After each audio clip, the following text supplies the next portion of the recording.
Hey, good morning from the office. I'm your host, BKP. We are North Georgia's only live online morning show. And we're immediately, we have a guest with us immediately, Congressman Doug Collins from the Georgia 9th District. Good morning, Congressman. How are you? Great, Brian. How are you? Wow, got a cough there all of a sudden. You just choked me up, Brian. Well, let's say, because we have short time, and I want to get to the some of the big issue items of the day that the sensational media has put together and sensationalized later. But I want to start with opiate addiction. And I read your op-ed, Congressman, and I know on June 15th, stop the import of trafficking in synthetic, let's see if I can get this, analogous act. And that means that these compounds with a molecule structure closely similar to the other. And that passed on June 15th. I read your op-ed. Also, the Republicans, I think, have passed in the House about 39 bills to equip medical professionals, law enforcement, and others in treatment with opiate addiction. And you have a bill right now that you're working on. I don't know what the status is on that, but the point I'm making is, how frustrating is it? First, I enjoyed your op-ed. Thank you for it. And how frustrating is it to get these things to the Senate when these are some of the major crises in the country that the media will not talk about? Well, I think it's, we're up to over 50 of those bills now, and our bill is actually one that is a reauthorization of drug policy that actually goes into drug courts and things that we've seen work in Northeast Georgia, which is very important for us. I think it's very frustrating for us in the Senate to see the destruction that the Democrats have done to the process in the Senate. It's already a slow enough process as it is, but they are just dragging everything out. So when you see things like opioid addiction, you see the bills that we passed, the effort that we have put into making sure that the states and localities and the response to the opioid crisis is something that we can actually see results in people's lives and see them recover. It is very frustrating, and I think it goes to a whole situation in which, frankly, people, and I say this and it makes it come across funny, people have come to Washington, D.C. to play politics instead of make policy. And I think that's become an issue up here. We see attacks on the president. The left has went completely loony, thinking that the president should have never won. They can't understand that they just had a terrible candidate who had a terrible vision, who didn't understand where Wisconsin was. I mean, she's an idiot. And, I don't know why she didn't run a campaign any better, but that's her problem, not ours. We had a president who out and went and run a campaign. You may not like him, but he's the president. I didn't like Barack Obama, but he was the president. These are the kind of things that we have to work through. But the Senate is actually becoming a more of a problem. The senators are actually starting to see that. Republican senators are starting to see that, which is good. But it's still a long process. But opioid addiction is something we need to focus on, and it's something that in Northeast Georgia we see. But its synthetic act is something that's really interesting because what they do is they simply change the formula to get around the law. And this is something we see it with synthetic marijuana. We also see it with some other synthetic drugs as well. So this is a good step forward. Well, fentanyl and the synthetic drugs, and exactly that is what this act does. It allows law enforcement to identify without having to go through a bunch of hurdles when this drug is altered, the compound is altered just a little bit because it has to be on a list for law enforcement now as recognized drug, correct? Yeah, right. And because what you can do is, especially in those cases, they can change the molecular formula, right, and it doesn't match. So we've had to do this in the state of Georgia when we did drug lists every year, and there's this. But this is something that has just become more and more. In fact, there's still legal, substances that are synthetic, like marijuana and things like that we can't get at simply because of the way the molecular formula is. So this is this is beyond the cooking it up in the bathtub. This is actual heavy biological stuff that's going on right here that we're having to deal with. Well, let me ask you this. I mean, we're getting out here in America the feeling that there's things that the Senate, and we'll say the Senate because I think the House has almost 500 bills sitting over in the Senate that has no action on it. Am I correct? Yeah, that's about right. And the crazy part is we're always confronted with the fact that they say, well, you're just sending over partisan bills.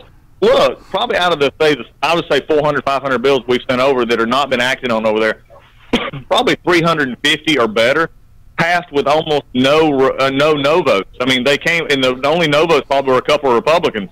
So, I mean, these are bills that could get put together in packages and sent to the president's desk. The president enjoys signing bills. Give him bills to sign. I mean, this is what we were supposed to be doing up here, but the Senate is just focused. Now, I will give the Senate credit. They've done a great job having to go through the Democrats' obstruction on judges and doing things like that. That has helped. But we're still, right now, there are some people, if President Trump is in president for 8 years, there are some people right now in the system that would not get confirmed in 8 years. I mean, it's just ridiculous. Well, I don't want to stay on opiates that long, but at the same time, is we would like to see these problems solved. And this is a problem in blue states, red states, so this should be across the board, something that the Senate could say, hey, we could really make a major step solving this opiate addiction crisis in America. And I have read, not in its entirety, but several of these bills, especially the one on your op-ed, and these are things that should be across the aisle and a no-brainer to solve. So are we looking at things that, they don't want to solve, or for what reason? No, Brian, I'm gonna just be straightforward and not kind of. I'm just gonna say at this point, the House can move quicker. Our rules are quicker. We can move stuff to the floor. The problem you have with the Senate is to take up these bills. They could do them quicker. Yes. They could do unanimous consent over there. It's amazing what they can do when they want to do it. The problem is if you have any of these bills that the Democrats or somebody say, no, we don't want to do them either through unanimous consent or a quicker vote, they can hold it up, and then there's at least 30-plus hours of debate on cloture, 30-plus hours debate on the floor, and you begin to type a lot of time, and I think that's become the problem that we're seeing over there. Is that Mitch McConnell is having to pick and choose which bills he's bringing to the floor because of this issue of debate time that they have to deal with. At some point in time, what we'll see is maybe, and we see this all the time, we see it at the end of a Congress or we see it at the end of a year, they will put 100 or so bills and they'll just unanimous consent them, nobody talks about them, and they've already passed the House, and they'll go to the president's desk. But it's time we start doing this better. That's why if we keep the majority, which we're going to do in November, and I'm looking to become the Judiciary Committee chair, we're going to start planning out processes where we move bills, we work with the Senate, we do the things that we need to do, because at the point in time the president is trying to lead the country, we're trying to make the laws. There's two separate jobs here. He needs to do his, and he's doing it very well. We need to do ours, which we need to do better on, and to get this thing running, because we see an economy that is booming. We see deregulation that is happening. We see the things that are working, and then we need to work on the things that are not working. We do that, we'll do what we're supposed to do for the American people. Congressman, last week, Congressman Goodlatte introduced the bill for immigration reform, and I'm pretty sure 43 Republicans, or 41 or 43 Republicans voted against it, and all Democrats. It would have given DACA, that the media has identified as dreamers. I don't really like to say that, but that's how most people understand it. Given the dreamers an opportunity to have legal status but not citizenship, and end chain migration, the lottery system, and have a merit-based system.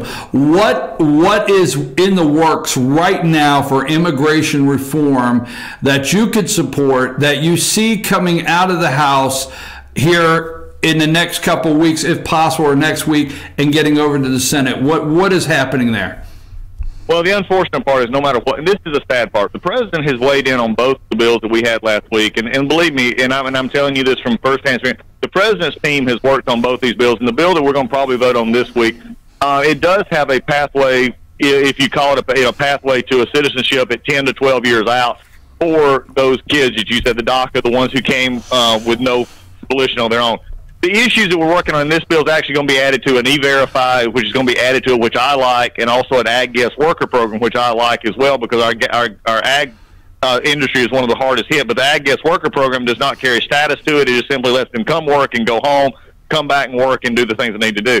The president has weighed in on this. He's frustrated that the Senate won't move anything. He's very engaged with us. In fact, I had a leadership meeting yesterday in which the Speaker and Steve Scalise and others, we were talking about the president wants to see something done, and he's proud of what the House is doing, but the problem is we can't get the Senate to act on it. So I think we're going to see something this week. We'll also probably see something this week on the issue of the separation of families. We're going to pass something out of the House probably this week by Thursday on separation of family issues, and we're going to be moving forward. The president wants to see this happen. The president is in a unique position and in a great leadership position to help us solve our immigration problem. The problem we've got right now, frankly, is the 9 votes in the Senate. The president's been very specific about that. Well, tell me, what are we going to see on the separation of family? You say we're going to see something because, you know, I don't know that the sensationalized, created border crisis that the media put together here in the last couple of weeks, I don't know if it's playing in rural America. I really don't. Everywhere I go, there's discussion of America first and our children, and you know they cross the border, and why doesn't Mexico take care of them? So what are we going to see when you say we're going to see something on separating children at the border? Well, remember, most of them are not Mexican. I mean, that's another issue we got to deal with. This is something. And there's a problem with Mexico just allowing them to come through. That's another problem. I think what we're seeing here is there has been a sensationalization of this, but there has been a separation when Jeff Sessions, again, not somebody who I think has frankly supported the president as he should have, continued the policy of zero tolerance. What they found out, they run into a court order that said you cannot hold children more than 20 days. So what they did is they separate them. The problem I'm having is if they enter at a port of entry, they're not being separated. If they cross the border illegally is when they're being separated. Absolutely. 12,000 children right now, I believe it is, are detained. Almost 10,000 of those kids came without parents. Now, this is something the media doesn't talk about.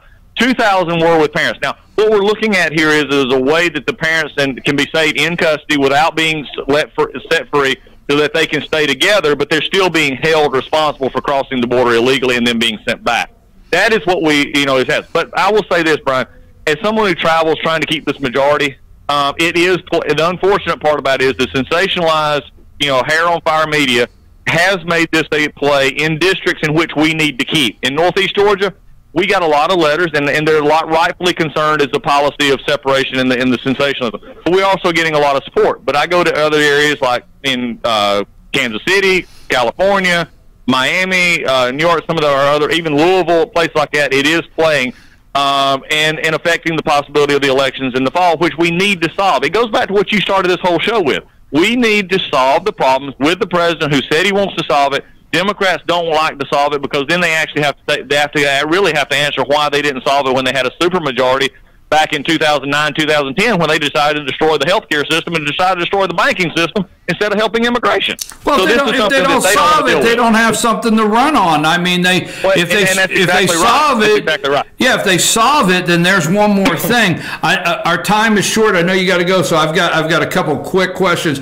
I went on social media this morning.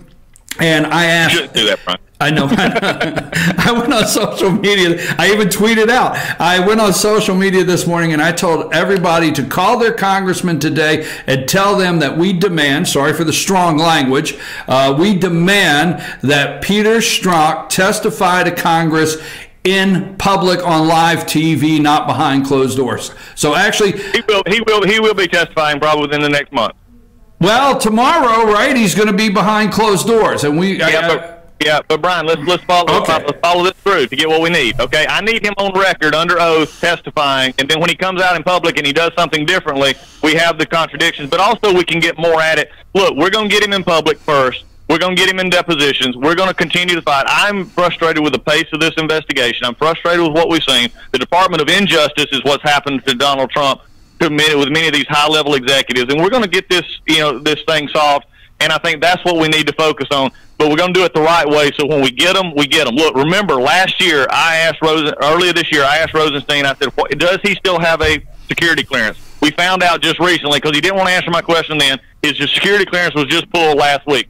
I already had been on this many months ago. So this is where we're at with it. I agree with you completely. We're going to get him, but we're going to get him the right way, and he ain't going to be able to wiggle out of it. How concerned are you with Maxine Waters' comments as far as security for people that openly support the president, much like yourself? How concerned are you, Congressman? I'm very concerned. In fact, I've actually looked at other ways that maybe, I've even had thoughts of Maxine Waters being censored because what she said was just out of the pale of responsibility. As someone who's actually had somebody who has threatened my family on multiple times, somebody who was put in jail for threatening to kill me and my child.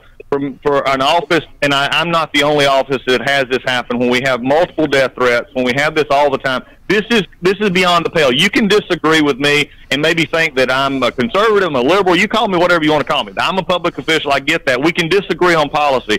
But at a time in life, I never once, have called for violence or anything else, or even maltreatment of a Democrat. They have different views than we do. Let's try and convince them the way that our founding fathers set this up, with civility and discourse, and say this is why the best ideas win. Maxine Waters is purely wrong, and her statement was purely evil. Thank you, Congressman. I know you got a busy day. We've used our time. We want to get you back in here real soon and continue this conversation. So thank you, and we appreciate you, sir. Hey, Brian, real quick before we go, we're doing a telephone town hall tonight, so a lot of your listeners and I will be getting a call from me. Tell them to listen in, and we'll be answering lots of questions, okay? Thank you, sir. Okay, appreciate it. Bye-bye. Okay, folks, our first guest, Congressman Doug Collins. Now, when they do a telephone town hall, if you get a message and you want to get in a telephone town hall, it's just that. You can get in there and you can ask the congressman a message. He does multiple telephone town halls. You can get in and they'll ask you your question, and they'll ask it to the congressman directly the way you do. So don't forget, if you get that opportunity. We're going to take a break, and we're going to come back and break down a couple things this morning that you have heard from the congressman. Also, the truth. What is the truth behind the media sensationalizing and glorifying and having such a happy expression on their face that Harley-Davidson will move some of their production to the EU? I'm your host, BKP. We'll be back after these messages.